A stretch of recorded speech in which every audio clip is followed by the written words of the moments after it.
आइए दोस्तों, मैं इस YouTube वीडियो के माध्यम से आप लोगों को जानकारी प्रदान करता हूं कि स्त्री धन क्या है, नारी संपदा से आप क्या समझते हैं।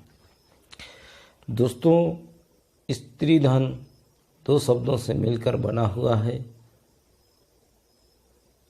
शब्द दो शब्दों में सम्मिलित है।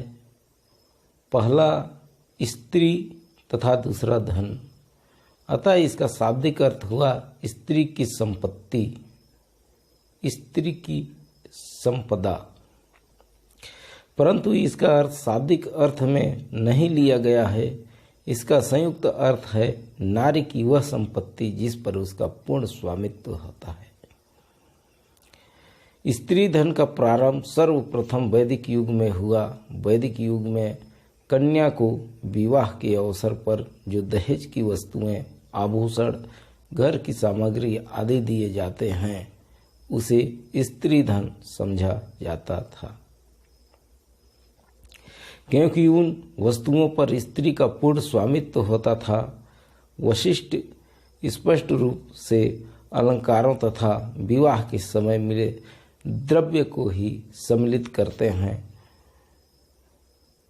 अल्तेकर का मत है कि स्त्री धन का आरंभ शुल्क कन्या के पिता का दिया धन से हुआ तथा सर हेनरी मैन ने भी इस मत की पुष्टि की है।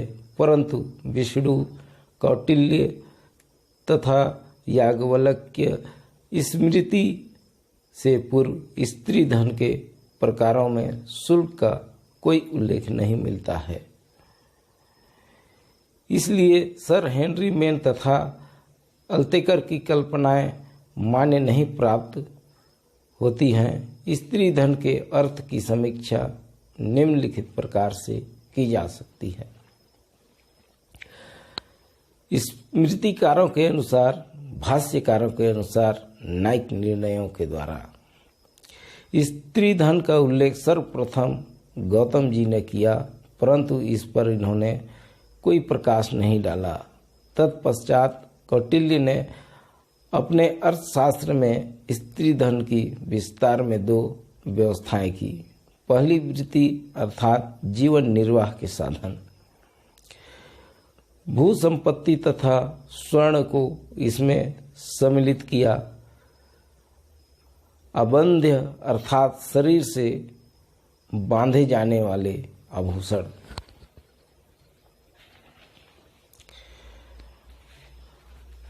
मनु ने निम्नांकित 6 संपत्तियों को स्त्री धन में गिनाया है, मिलाया है। वैवाहिक अग्नि के समक्ष मिला उपहार, विवाहोपरांत स्त्री के मायके से ससुराल जाते समय दिया गया उपहार, प्रेमवश सास ससुर तथा चरण स्पर्शों में श्रेष्ठ जनों द्वारा दिया गया उपहार, पिता द्वारा दिया गया उपहार, माँ द्वारा दी गई भेंट, भाई द्वारा अपनी बहन को दिया गया उपहार। दोस्तों, विष्णु जी ने 4 अन्य उपहारों को जोड़ दिया है। विष्णु के अनुसार किसी नारी को उसके पिता, माता, पुत्रों अथवा भ्राता द्वारा जो प्राप्त हुआ है, जो उसे अर्धाग्नि में प्राप्त हुआ है, जो वह अपने पति द्वारा पुनर्विवाह करने पर उससे प्राप्त करती है, जो उसको उसके संबंधियों द्वारा दिया गया है, उसका शुल्क तथा अनुवाध्याय विवाहोपरांत उपहार स्त्री धन कहा जाएगा।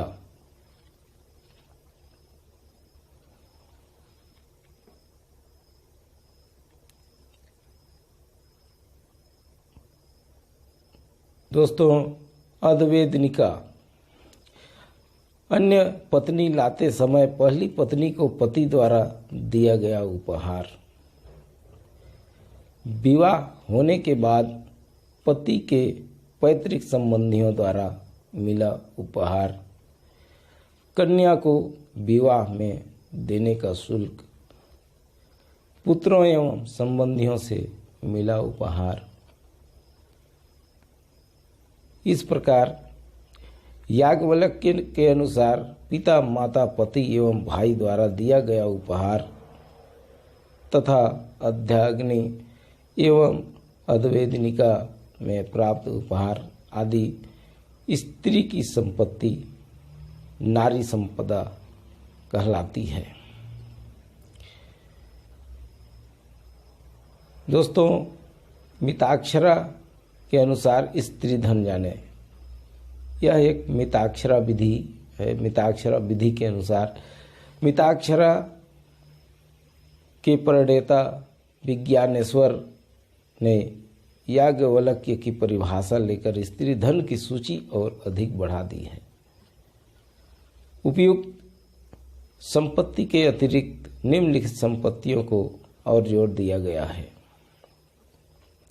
दाय से मिली संपत्ति, विन्यास से प्राप्त की गई संपत्ति, विभाजन से मिली संपत्ति, प्रतिकूल कब्जा से मिली संपत्ति और अन्य मिली हुई संपत्ति। इसमें किसी भी कारणवश एक नारी को मिली हुई संपत्ति से है। दोस्तों, मैं आप लोगों को इस प्रकार नारी संपदा, स्त्री धन के बारे में जानकारी प्रदान किया।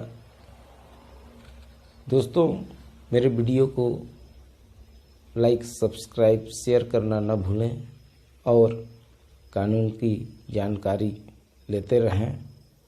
सुंदर भारत निर्माण में अपना विशेष योगदान प्रदान करें।